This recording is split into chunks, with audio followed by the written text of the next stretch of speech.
It's known as the Road of Life, the only route that connects 120,000 ethnic Armenians living in Azerbaijan's Nagorno-Karabakh region with the Republic of Armenia. But for nearly 9 months, the Lachin corridor has been blocked by Azerbaijani troops, resulting in severe shortages of everything: food, medicine, fuel, you name it. It's cut off, and it's forgotten, at least by the outside world. No independent media has been able to reach the Nagorno-Karabakh enclave, but the photos and videos are of empty shops, and they are circulating on social media with reports that people are fainting in bread queues. The local authorities say 1 in 3 deaths is now down to malnutrition. It is ethnic cleansing by starvation. So why is nothing being done? With us tonight to discuss from LA, Serj Tankian. He is the lead singer of the Armenian-American heavy metal band System of a Down, and Artak Beglaryan. He is an advisor to the State Minister for the Karabakh Republic. Thank you both for being with us this evening. Serj, Nagorno-Karabakh doesn't appear on any maps, and it doesn't seem at this moment in time to be featuring in the public consciousness outside Armenia. Why?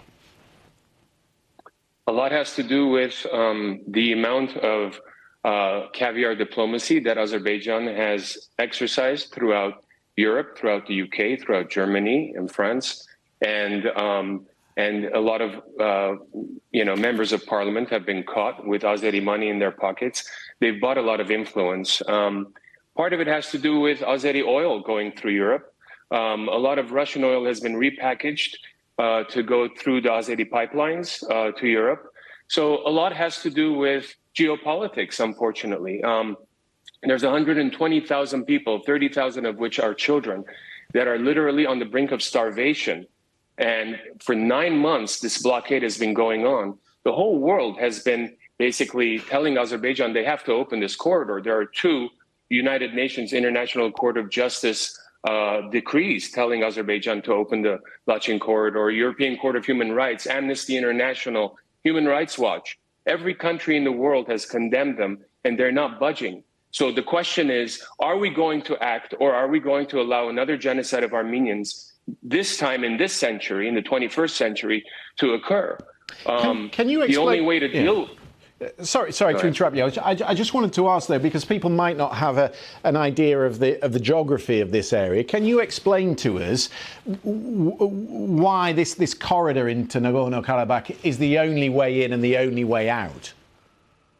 There was a war in 2020 when Azerbaijan, along with Turkey, attacked the region known as Nagorno-Karabakh, and they took a lot of territories. There was a ceasefire in November of 2021, thereafter with Armenia.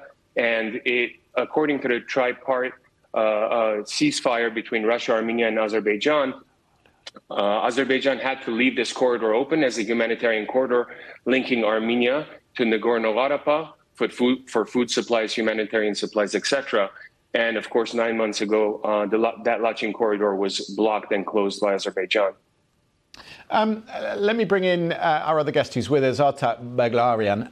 You've obviously been deeply involved in this for some time. In years gone past, Moscow would have been the peace broker here and would have brought the 2 sides together. But of course, they're focusing on the Ukraine war.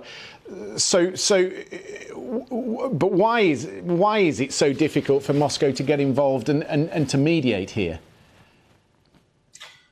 Thank you. Actually, as Serj explained, it's mostly geopolitics.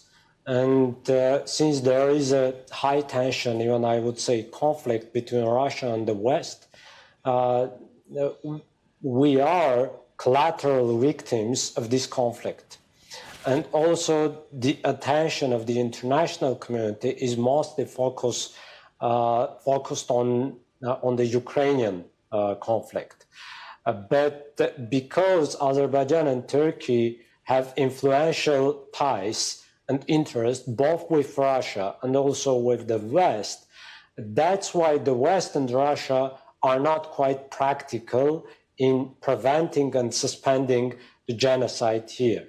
Unfortunately, we are the victims of that situation. And please note that in the world, Nagorno-Karabakh is the only place to be besieged and actually under total isolation of the international community. No international organization, no humanitarian organization, even UN can't enter here because Azerbaijan blocks not only our people, not only any cargo, any humanitarian essentials, food, medication, etc. to enter, but also international monitoring groups. Even UN experts, UN Human Rights High Commissioner is not allowed to access here. No. And how many people Artak, how many people do we think are still there? We have over 120,000 people. With no food, around, no way to get food into 120,000 people.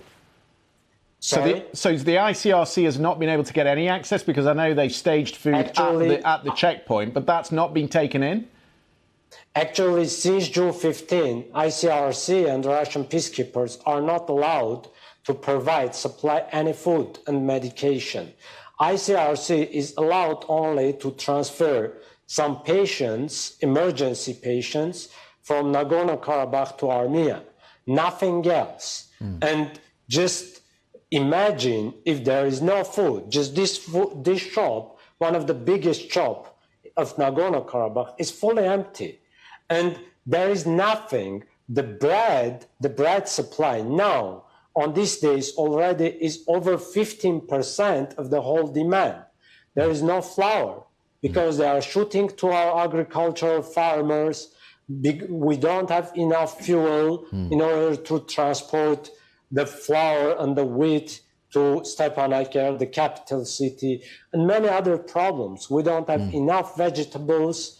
Even we have only potatoes, some meat, and some tomato. The rest don't exist. Right. And more than 90% of the pregnant women have malnutrition.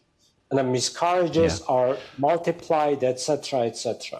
Serj, let me just give the last word to you. I mean, clearly a blockade is easier to deal with than dealing with a conflict. But I would imagine at some point the Armenian government is going to have to take a decision. How close do you think we are to conflict here? They clearly can't let 120,000 people die, but it doesn't seem as if the Azeris are going to lift the blockade.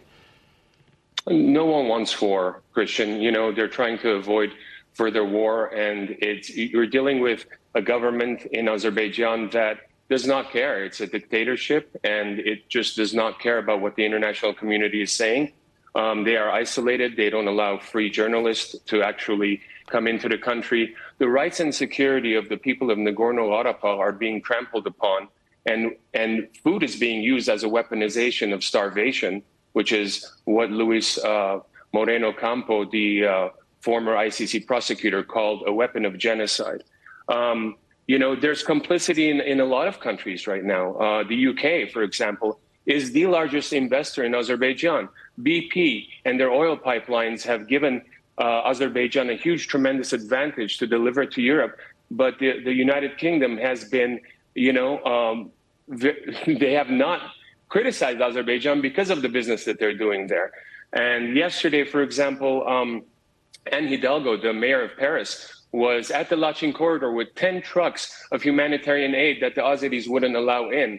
I think it's time the UK uses its influence in Azerbaijan to bring aid to these people before mass starvation and genocide occurs.